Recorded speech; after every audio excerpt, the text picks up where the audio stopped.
Seu nome significa mãe cujos filhos são peixes.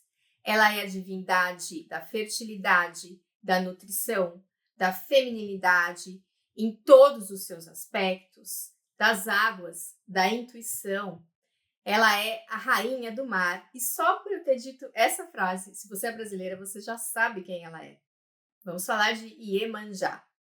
Meu nome é Cássia Bar, sou doutora em arqueologia, especialista em representações simbólicas e você está no canal Natureza Simbólica e Aroma Espiritual para a gente conversar hoje sobre essa grande orixá, divindade muito adorada aqui no Brasil. Não só no Brasil, mas também em algumas partes das Américas, como Cuba, ela é muito importante também, mas a gente sabe que ela não nasceu aqui, né? Que ela não é uma divindade indígena, que ela é uma divindade africana. Mais precisamente, ela é uma divindade das nações Yorubá. Quem são os Yorubás? Os Yorubás, eles compreendem várias nações, né? Eles são um grupo étnico-linguístico ali da região da Nigéria e arredores, né? Da atual Nigéria, né?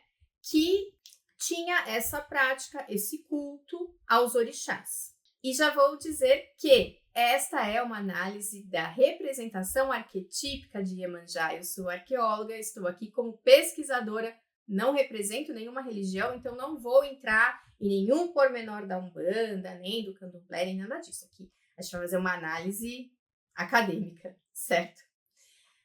Voltando à questão dos Yorubás. Como eu disse, existem várias nações que são Yorubás. Uma dessas nações a gente chama de Eba ou Egbá, e é claro, eu já vou dizer aqui também que todas as minhas pronúncias vão estar ruins ou erradas, porque eu não falo nenhuma língua dessa região Yorubá. Então, assim, se por acaso eu falar algum nome de algum orixá com alguma pronúncia errada, deve ter errado mesmo, já vou me desculpando. Continuamos. Os Egbás, eles moravam numa região onde havia um rio, e eles chamavam esse rio de Iemojá ou Iemanjá. Então, por aí a gente já percebe que talvez Iemanjá, na sua essência, fosse uma divindade ligada às águas doces lá na África, né? na sua origem. Apesar de que ela tem muito na sua origem também mitos que vão ligar ela de alguma forma com o mar, como a gente vai ver aqui nos vários mitos que eu vou contar. Mas, de qualquer modo, havia esse rio Iemanjá.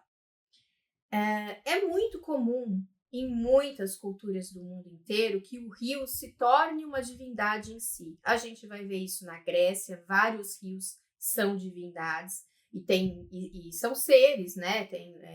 Conversam com os outros deuses. A gente vai ver, por exemplo, na Índia, a deusa Ganga, que é uma deusa, que é o Ganges. A gente vai ver no Egito, o Nilo é o deus Hapi. Então, essa coisa do rio ser a própria divindade é muito comum, não é uma coisa aí só de Iemanjá. Mas o que aconteceu? Esse povo Ebá ou Iegbá, eles tiveram que sair por vários conflitos que estavam ocorrendo ali na região com outras nações Yorubá, eles tiveram que sair dali e ir para o oeste, e eles acabaram indo para uma localidade que se chama Abeokuta. Nessa localidade tem um rio que se chama Ogum, que é outro orixá também, mas eles eram muito devotos de Iemanjá. E eles levaram Iemanjá e colocaram Iemanjá, vamos dizer assim, nesse rio Ogum. Esse rio Ogum começou a ser, então, o novo rio de Iemanjá. E essa fuga dos Ebás ou Egbás para Abeokuta, ela vai refletir também nos mitos de Iemanjá, porque em vários mitos a gente vai ver que ela foge de um lugar e vai para o outro. Mas não se engane, ela não foge porque ela é fraca não, tá? Porque Iemanjá é uma deusa poderosíssima e a gente vai ver isso nos mitos que eu vou relatar aqui para vocês. A força que ela tem é absurda. Uma força da femininidade, daquela mulher que vai fazer o que quer, quando quer, porque quer. Infelizmente, eu não encontrei muitas informações arqueológicas sobre o culto a Iemanjá lá na África. Imagino e espero que no futuro isso mude, né? Para a gente ter realmente mais riqueza de informação para comentar sobre as origens desse orixá. Mas, de qualquer forma, a gente vai ver imagens de Iemanjá que são muito diferentes das imagens que a gente tem aqui no Brasil. São imagens que vão mostrar Iemanjá com seios muito grandes. Essa é uma característica muito notável nessas imagens mais antigas. Por vezes grávida, ou mesmo mais gordinha, ressaltando bastante essa questão do ventre, bem grande assim.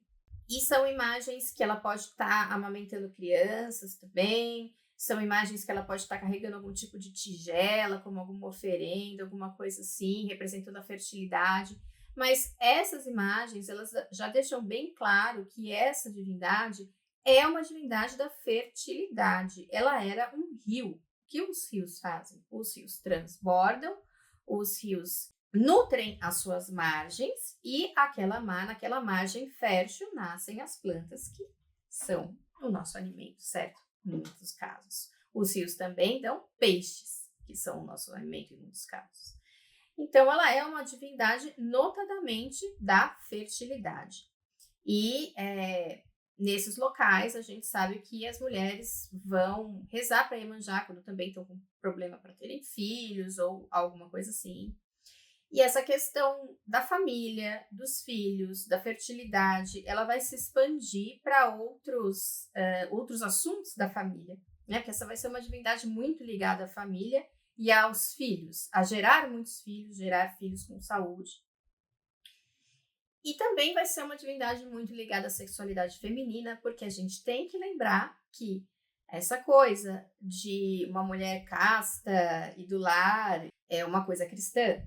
E esses povos não são cristãos. Então, não é porque a gente está falando de uma divindade que é muito ligada à maternidade que a gente vai ter aquela santa, que é a Virgem Maria, que vai aparecer aqui na história também, né? A gente não está falando disso aqui. Então, a gente está falando de uma mulher muito livre, Iemanjá, que se expressa como quer. Mas a gente vai ver uma grande mudança disso quando chegar aqui nas Américas, né? Bem, na verdade, vão acontecer duas coisas muito interessantes. A primeira, que é a mais óbvia, eu acho que para todo mundo, é a associação de Iemanjá com Nossa Senhora, né? Com a Virgem Maria.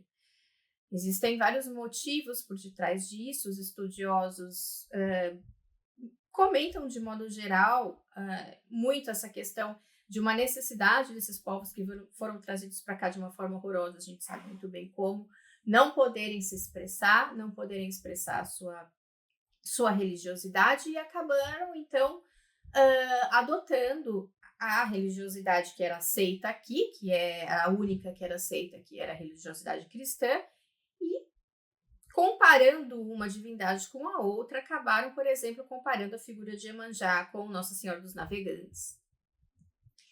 E aí, passaram a fazer todo um sincretismo com imagens de Nossa Senhora, principalmente com essa representação da Nossa Senhora dos Navegantes, né? Uma coisa que acontece, e é inegável, é que quando a Iemanjá chega aqui, ela passa a ser rainha dos mares. Muitas pessoas vão dizer que é porque essas pessoas atravessaram o mar e elas se apegaram a Iemanjá, enfim, a gente não pode comprovar isso, mas não deixa de ser uma hipótese interessante, né? Então, quando ela chega aqui, ela vai ser rainha do mar, ela vai ter todo esse sincretismo com Nossa Senhora para que essas pessoas pudessem continuar tendo o seu culto. E nesse sincretismo virar quase uma santa, uma fada, né, europeia, com pele branca, magrinha. Tá bem longe do que ela realmente, das representações que ela realmente tinha antes, né, como algumas que eu mostrei para vocês aqui. E outra coisa que vai acontecer aqui é a questão da sereia, que a gente não vê claramente a questão de uma sereia ser associada a Orixá e Iemanjá lá na África. Existe uma espécie de sereia africana, que seria a Mamavata, ou Mamiwota. Eu falo dela no vídeo das sereias, então, por que existe um vídeo só para sereia? Eu não vou ficar me alongando aqui muito nessa questão da sereia, tá? Quer saber tudo sobre as sereias? Assista esse vídeo aqui, que aí é só sobre elas, tá? Só procurar aqui na playlist. Mas, de qualquer forma, tem a Mamiwota, tem outros seres que são considerados elementais, vamos dizer assim, das águas, em várias culturas africanas. Então, não é impossível que isso tenha vindo de lá também, né? Mas a grande maioria dos estudiosos concorda que essa coisa da sereia, ela nasceu aqui nas Américas mesmo. Então, aqui nas Américas, a gente tinha, dentre os povos originários, a questão dos encantados, que são seres da floresta, que a gente pode talvez chamar de elementais também. Dentre esses encantados, tinha alguns ligados às águas, como, por exemplo, a cobra grande, dos Tupi-Guarani. E aí, quando chegaram os portugueses, no século XVI, talvez esses mitos, como o mito da cobra grande, começaram a meio que se misturar com os mitos de sereias dos portugueses. E aí teria nascido Iara, que é essa sereia das águas doces, né? Essa sereia que os portugueses passaram a ver aqui, que os indígenas entendiam que era talvez a cobra grande ou outra entidade, outro encantado, e aí criou-se essa imagem de Iara como sereia.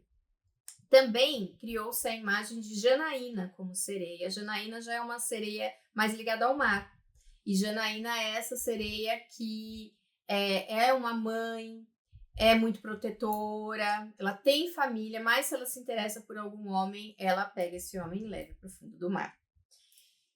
E quando o Iemanjá chega aqui, como Iemanjá se tornou rainha do mar, ela também se misturou com essa ideia da sereia. Então, por um lado, a gente tem uma Iemanjá que é uma Nossa Senhora, né? Essa imagem branca, magra, toda vestida, né? Pura, né?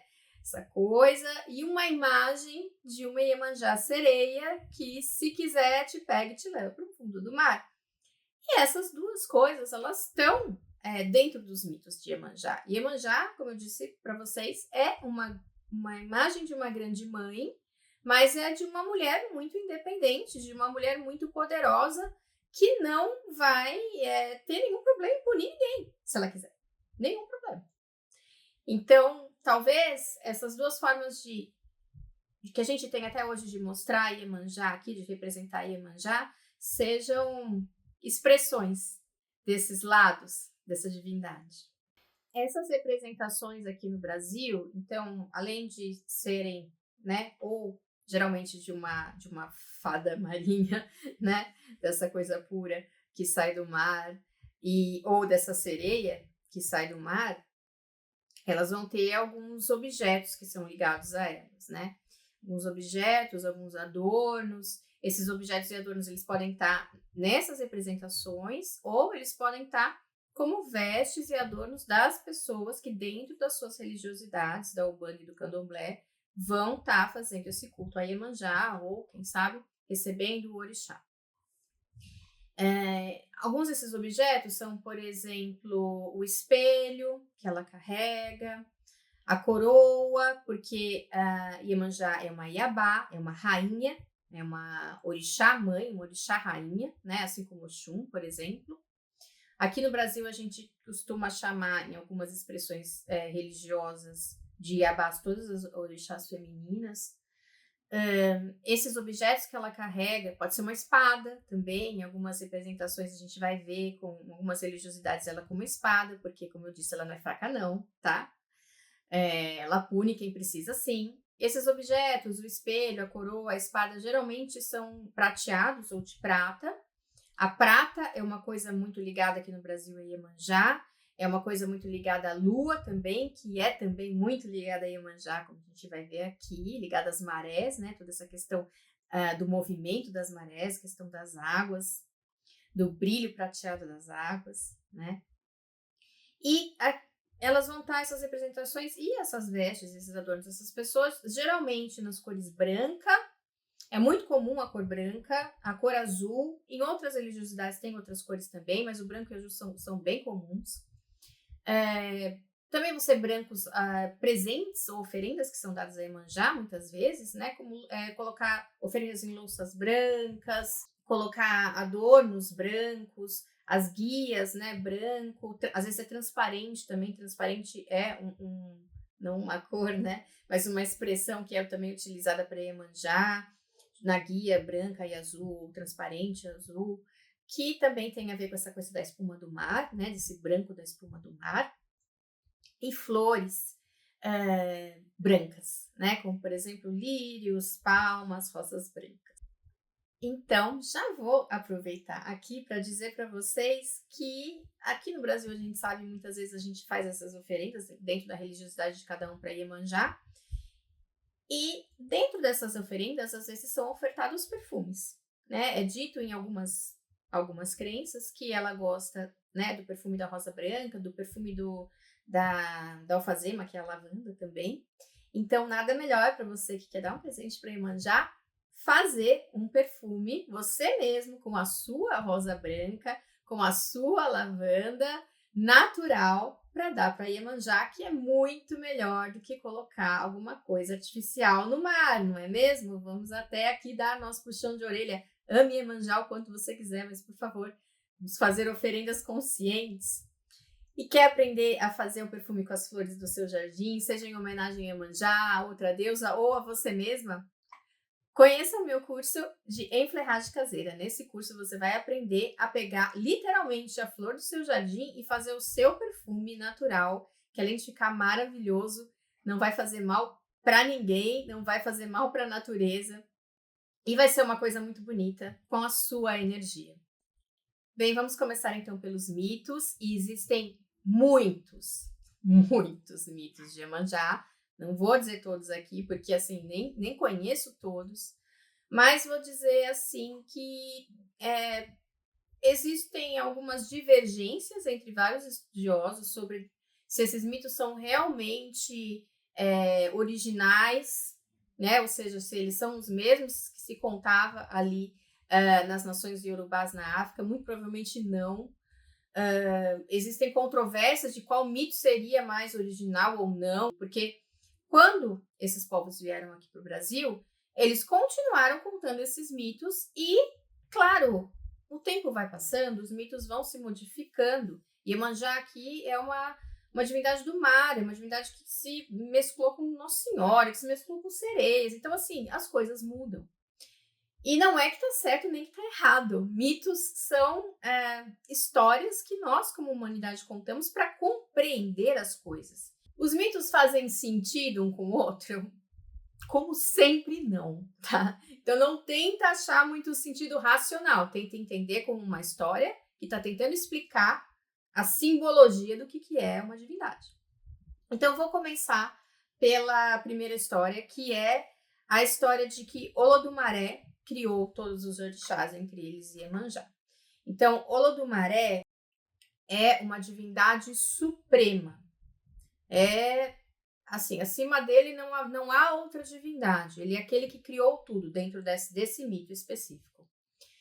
E ele morava como ele criou tudo, né? Uma das primeiras coisas que ele criou foi o fogo. E ele morava em um lugar que tinha, então, muito fogo, porque ele criou primeiro isso, e era um lugar muito desolador, né? Tudo pegava fogo o tempo todo, e ele era muito solitário.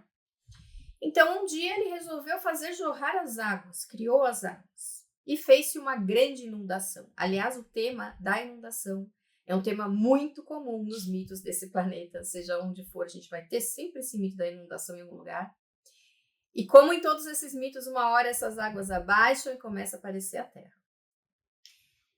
E, bem, ele criou, então, primeiro esses elementos, e depois ele criou os orixás, que iriam reger todo o mundo e também reger os elementos. E, segundo essa lenda, o primeiro orixá que ele criou teria sido Iemanjá, que é justamente o orixá das águas.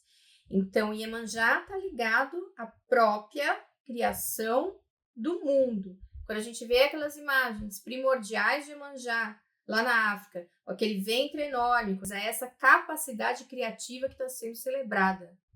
A mulher é aquela que traz a vida para o mundo, portanto, Iemanjá é aquela que está trazendo a vida para o mundo e é a regente de todas as águas. Essa divindade, Olodumaré, na realidade existe um entendimento que ele seria um grande deus criador que se expressaria de 3 formas diferentes, e que essas 3 formas seriam Olodumaré, o criador, Olorum, o rei dos céus, a divindade dos céus, e Olofim, que é o que existe entre o céu e a terra, a ligação entre o céu e a terra. O que é muito interessante, né? Essa questão da trindade também está sempre presente de alguma forma nas religiões aí do mundo inteiro. E aí, em um desses mitos, Olorum, que é a divindade dos céus, vai se unir a Olokun, que é a divindade das águas. Olokun, em alguns locais ali, algumas sociedades Yorubá é feminina, em outras é masculina, mas nesse mito ela é feminina, uma divindade feminina. E ele vai ter uma união muito conturbada com o Olokun, o Olorum. Dessa união vai nascer Iemanjá, né? Então, primeira coisa, a gente sabe que tudo leva a crer que Iemanjá era a divindade do rio Iemanjá, então que era uma divindade da água doce. Mas esse mito já está dizendo pra gente que, pelo menos a origem dela tem alguma coisa a ver com o mar, né? Porque ela seria filha de Olokun, que é a divindade do mar. Essa união foi bastante conturbada entre os dois, entre o céu e a terra, porque em um dado momento, Olokun, ela ficou muito instável e ela quis fazer um grande dilúvio no mundo todo. E aí, Olorum acabou prendendo ela no fundo do mar, né? Porque ela é o próprio mar ao mesmo tempo, mas enfim. Prendendo ela ali para que ela não causasse mais isso que ela queria causar no mundo. Quando a gente fala de águas, a gente fala das emoções. E emoções podem ser brandas, podem ser calmas e podem ser muito, muito perigosas e destrutivas. Então, quando a gente fala do mar, a gente também está falando daquele que é um lugar de grande nutrição para a humanidade, que é um lugar onde a humanidade pode pescar e se nutrir, mas também a gente está falando de um lugar que pode vir como um maremoto e destruir uma cidade. A gente está falando de um lugar que o pescador pode estar lá pescando calmamente e, de repente, aquilo vira do nada e vira uma tempestade horrorosa e leva todo mundo. Como as nossas emoções também podem ser imprevisíveis, né? O mar fala muito do nosso inconsciente. O mar fala muito de coisas que a gente não conhece. E tudo que está no nosso inconsciente podem ser potencialidades muito interessantes que a gente venha levar a expressar, mas podem ser nossos medos, podem ser nossos traumas, e às vezes a gente age de formas intempestivas por causa dessas coisas que estão no nosso inconsciente, que a gente ainda não compreende, mas que são engatilhadas por alguma coisa que acontece. A filha do céu e do mar é Iemanjá. Então, Iemanjá tem isso nela. Ela tem toda essa questão da nutrição, toda essa questão de ser aquela que vai, sim, ter racionalidade e força para parar as coisas quando precisar, porque o pai dela é o céu e ele está mostrando que é ele que conteve essa emoção, a racional meio que tentando equilibrar uma emoção ali, mas ao mesmo tempo ela vai ter essa característica emocional, que pode ser incrível e maravilhosa, mas pode ser sim destrutiva, pode ser aquela sereia que te leva para dentro. Tem também um terceiro mito que vai falar sobre o nascimento de Iemanjá, que vai dizer que ela é filha de Oxalá com Ododua ou Ododuá. Se você fala Ododua ou Ododuá, deixa aqui para eu saber, tá? Porque eu fiquei em dúvida, achei as duas pronúncias por aí. Enfim, nesse mito, Olodumaré, a grande divindade, não cria Iemanjá primeiro. Ele cria Oxalá primeiro, também chamado como Batalá. E aí ele diz para Oxalá, que é o grande criador, que ele vai ser, nesse mito, a divindade dos céus, que cria a humanidade, né? Que cria as terras para a humanidade viver e que cria a humanidade. Então havia um oceano primordial, mas não havia terras nessa versão. Só que Oxalá, um dia, resolve beber bastante vinho de palma e fica um bêbado e se descuida da bolsa de coisas mágicas que o Odumaré tinha dado para ele criar a humanidade, criar a terra e tal. E aí a sua irmã, Ododua, vai pegar essa bolsa e vai começar a criar a terra, então. Já que ele tá dormindo, eu que vou fazer isso aqui. E aí o Odumaré vê, mas ele não fica bravo não, ele fala, você fez um bom trabalho, você vai ser então a deusa da terra.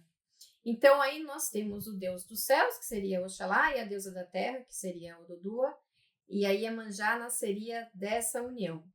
Vamos falar agora sobre os casamentos de Iemanjá, porque tem muitos mitos de Iemanjá se casando com muitas divindades diferentes também. Primeiro deles é que é um mito que é famoso em Cuba, porque Iemanjá é bastante cultuado em Cuba também, que vai dizer que Iemanjá se casou com Orumilá. Orumilá é o orixá dos segredos, da profecia, da vidência, do destino, daquele que sabe os destinos, que lê os búzios. E, segundo esse mito, seria um tabu uma mulher ler os búzios. Somente um homem poderia ler os búzios, como Orumilá, que era quem fazia isso nessa ocasião, né? Mas ele se casou com Iemanjá e, como eu disse para vocês, alguém consegue falar para Iemanjá não faça isso? Não, Iemanjá faz o que ela quer, você pode ter certeza, em qualquer mito. Isso é regra de qualquer um dos mitos. Então, quando ele estava dormindo, chegava alguém na casa deles e queria uma leitura de búzios, queria saber do seu destino, ela pegava os búzios e ela lia. Não queria nem saber. E aí, claro, ele ficou sabendo disso, né? E, enfim, não deu muito certo. Mas, o que é interessante desse mito? Iemanjá é a rainha das águas. As águas são muito ligadas à nossa intuição, ao que está no nosso inconsciente, a esse acesso ao mundo diferente. Quer queira, quer não, o fundo do mar, para nós humanos, é um mundo diferente. É como se a gente estivesse mergulhando no nosso inconsciente, é como se a gente estivesse mudando de âmbito, não é o âmbito que a gente vive na terra e no ar, a gente não é peixe. Então, é um mundo de mistérios. E essa coisa do mistério, da intuição, ser ligada a uma divindade que é uma rainha do mar, fica claro quando a gente vê uma história, um mito que vai contar que essa divindade do mar casou com essa divindade que representa a intuição, o mistério e os segredos do futuro. Outro mito de casamento que eu vou dizer aqui vai explicar que, na verdade, ela é casada com o rei Ododua. E aí sim, eu sei que você está se perguntando. Você não acabou de falar que Ododua é a deusa da terra que se casou com Oxalá e que desse casamento nasceu Iemanjá? E agora você vem me dizer que tem também um Ododua, que é um homem, com o qual Iemanjá, que seria filha da Ododua, vai casar? Sim. Como eu disse, mitos, gente, são uma coisa complicada. Existe uma discussão de que, assim, Ododua é a divindade das terras, como eu falei, a deusa das terras. E esse Ododua masculino, que seria um rei, seria um ancestral dos Yorubás, um grande ancestral, e existem discussões aí teológicas se essas duas figuras, na verdade, não seriam uma só, uma manifestação da própria terra, como uma deusa e como um rei. Mas isso eu vou deixar para os teólogos. Enfim, nesse mito, Iemanjá casa-se com esse rei, que é Ododua. E com ele ela tem muitos filhos, alguns dizem 10 filhos, entre eles orixás, como por exemplo Oxumaré, o orixá que é representado por um arco-íris, né? E um dia Iemanjá se cansa desse casamento e vai embora, porque sim, Iemanjá faz o que quer. Ninguém segura ela. Então, se ela não está satisfeita, ela não vai ficar. Iemanjá não fica em casamento no qual ela não está feliz. Então, ela se foi. E ela tinha ganho dos seus pais um pote mágico. E eles disseram a ela que, em qualquer situação que ela precisasse, que ela quebrasse aquele pote mágico no chão.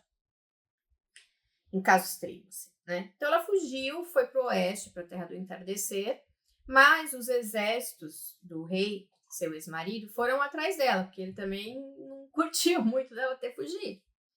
E aí ela chegou nesse lugar, viu que tinha um exército, quebrou esse pote no chão, e esse pote formou as águas, e essas águas levaram Iemanjá para o fundo do mar, onde ela se abrigou. Presta atenção que nesse mito que eu acabei de contar, Iemanjá sai de um lugar, vai para o oeste, em fuga, e nesse lugar ela é abrigada pelas águas. Essa seria talvez uma maneira mítica de contar o que aconteceu com o povo Ebá, que teve que sair das suas terras e ir para o oeste, para a cidade de Abeokuta. E nesse outro mito que eu vou dizer aqui, que eu vou contar agora, pode ser uma continuação desse outro que eu acabei de falar. Nesse mito, Iemanjá, quando ela chega no oeste, perto ali da cidade de Abeokuta, ou na própria cidade de Abeokuta, ela ainda está com seu potinho mágico. Nesse mito não aconteceu de vir um exército atrás dela, ela ainda está com o potinho. E aí ela conhece um rei, o rei de Shaki, que é uma cidade próxima, e esse rei se apaixona por ela, ele achou ela muito bonita, muito incrível, tal, se apaixona por ela, pede ela em casamento, ela aceita. Só que Iemanjá já tinha tido 10 filhos, né? Muitos filhos com o outro rei, do qual ela tinha fugido, e ela tinha algumas questões com o seu próprio corpo. E disse para o rei com o qual ela estava casada agora que ela não queria que ele falasse sobre o corpo dela. E ele, claro, aceitou, estava apaixonado por ela, achava ela lindíssima, inclusive. Mas teve um dia que esse rei bebeu. Tem sempre uma história de que alguém bebe esse vinho de palma aí, entre esses orixás, sempre tem. Esse rei bebeu, e aí ele chegou em casa, e ele tropeçou, e ele derrubou um monte de coisa, e Iemanjá não gostou nada disso, e virou para ele e reclamou, com toda razão, e ele já estava bêbado, e ele acabou falando. Foi muito indelicado, foi assim, extremamente um babaca com Iemanjá, né? Não deveria ter sido, né? Porque Iemanjá, você não faz um negócio desse. E aí, claro que Iemanjá, mais uma vez, fugiu. Falou, não vou ficar nesse casamento, mas é nunca que eu vou ficar com um homem desse, né? Imagina, eu, lógico que não. E aí, maravilhosa, ela fugiu. E aí, ela tava com o potinho. E aí, ela quebrou o potinho e esse potinho virou um rio que ia levar ela para o mar, onde ela ia se abrigar. Só que esse rei era também muito poderoso e ele se transformou em uma colina para parar esse rio, para fazer com que Iemanjá não fosse embora. E aí Iemanjá falou, mas Aí ela chamou um dos seus filhos mais poderosos, que é o orixá Xangô, que chegou lá e jogou um raio nessa montanha. E, claro, a montanha se quebrou. E aí Iemanjá pôde fluir para os mares. Em mais outra história de casamento, dessa vez ela é casada com o orixá Ogum, também muito poderoso, o orixá da guerra. E ela ia junto com Ogum nas guerras, porque lembra que eu falei que ela tinha uma espada, um grande facão de prata? Ela ia então com seu marido nas guerras, né? Porque ela é realmente muito poderosa.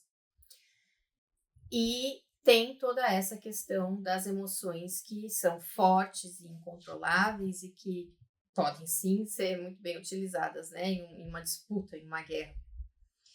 Mas um dia, Iemanjá cansou de Ogum. Né? Por algum motivo, aquele casamento não estava mais bom e ela, como sempre, não fica em local que não lhe agrada. E é muito interessante isso, porque a gente vê que Iemanjá, ela não se deita em nenhum dos mitos para as convenções sociais. E como que a gente pode interpretar isso? As nossas emoções, as nossas águas, o que está aqui dentro, o que a gente é de verdade, a nossa essência, na realidade, ela nunca vai ser domada por uma convenção social. A gente pode até viver dessa forma, fingir que a gente está gostando disso, aceitar, mas aqui dentro, no nosso coração, a gente sabe o que a gente quer, e se não é aquilo, isso aqui não mente pra gente, né? E é uma forma do mito explicar isso, porque Iemanjá representa as nossas águas, representa as nossas emoções. Mas enfim, naquela época, segundo conta o mito, as pessoas, quando elas morriam, elas não eram enterradas, elas eram enfaixadas, né, em uma mortalha e colocadas sobre uma árvore sagrada, né, ali do lado da árvore sagrada, não dentro da terra. E Iemanjá, como era muito poderosa, muito incrível, fingiu-se de morta tão bem, que todo mundo acreditou. Então, Ogum achou que ela tivesse morrido, enrolou ela na mortalha, colocou ela na árvore e foi embora. Deu um pouquinho de tempo, o amante de Iemanjá, assim, porque ela já tinha um amante, foi lá, tirou ela de lá de dentro e ela foi feliz viver com o amante. E ela foi muito feliz viver e ela não estava nem aí, porque ela voltou para o mesmo mercado no qual ela vendia as coisas dela antes, né, os bolos que ela fazia antes, e continua lá. Até que um dia a filha que ela tinha com o Ogum viu a mãe viva no mercado. E foi e contou pro pai. O pai não acreditou. Aí aconteceu de novo, até que chegou uma hora que o pai mesmo viu, o Ogum viu, né? E aí o Ogum ficou muito revoltado, com toda razão, né? A gente não vai tirar a razão dele. E aí, desde esse dia, ele foi até Olorum e disse, olha, para com isso das pessoas não... da gente fazer esse rito de passagem para as pessoas, a gente vai ter que fazer de outro jeito. Aí o Olorum falou, não, agora a gente vai enterrar quem morrer, que é para isso não acontecer mais.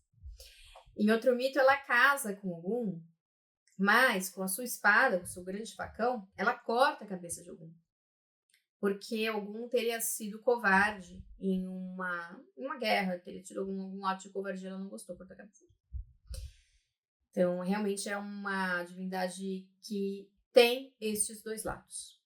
O lado do amor, da fertilidade, do carinho, da nutrição da mãe, mas um lado muito terrível, que é o lado de que ela não aceita injustiça, pelo lado bom, né? Ela não aceita injustiça, ela não aceita ser dominada, ela não aceita uma convenção social. Esse é o lado bom desse outro lado, né? Mas o lado, vamos dizer assim, mais negativo também desse outro lado seria a ira, o nervoso, uma agressividade, né? Que vem da nossa emoção, de uma emoção descontrolada.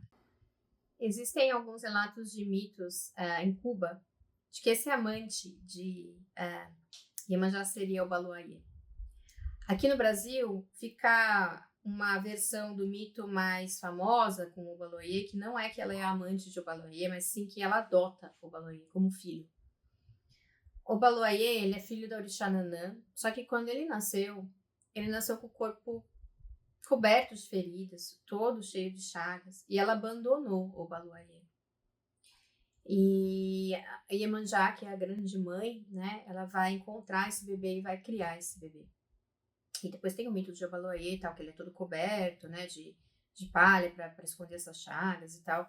Mas ele tem muito a ver com essa questão da cura, essa questão das doenças, do que deve ser apodrecido para renascer. E Iemanjá, sendo a divindade das águas e estando nessa função de mãe, também vai nos dizer, nesse caso, de como as nossas emoções, elas podem tanto nos adoecer como nos curar. E nesse caso, ela deu a vida, né, com essas emoções boas, com essa nutrição, ela deu novamente a chance de um orixá, de uma divindade de viver e se desenvolver. Depois de todos esses casamentos, vou contar um mito que vai dizer pra gente por que Iemanjá é a senhora das cabeças, a senhora do Ori. O mar, como eu falei para vocês, representa muito o nosso inconsciente, né? E representa como a gente lida com esse inconsciente. E muitas vezes, por questões muito difíceis que a gente tem guardadas dentro de nós, como por exemplo traumas ou, enfim, por questões psíquicas também, os seres humanos eles podem acabar desenvolvendo psicopatias, podem acabar se desequilibrando, podem acabar enlouquecendo, de verdade. E isso também tem muito a ver com as águas. Então, as emoções, como eu disse para vocês, elas podem curar, mas elas também podem nos tornar muito doentes. E esse mito, ele vai dizer que Iemanjá era casada com Oxalá, tá? Eu sei que no outro ela é filha, mas nesse aqui ela é casada. E nesse mito, Olokun, né? Olodumaré, aliás, que é o criador de tudo, criou todos os orixás e deu para cada um dos orixás uma função, né? Então, o Exu vai fazer isso, Ogum vai fazer aquilo, Xangô vai fazer isso, assim por diante. Quando chegou na vez de Iemanjá, ele falou, não precisa de mais nada. Então, fica aí, Iemanjá, tá tudo certo, fica aí, cuida do seu marido. Cuida de Oxalá. Falou pro orixá errado, né? Falar uma coisa dessa pra Iemanjá, né?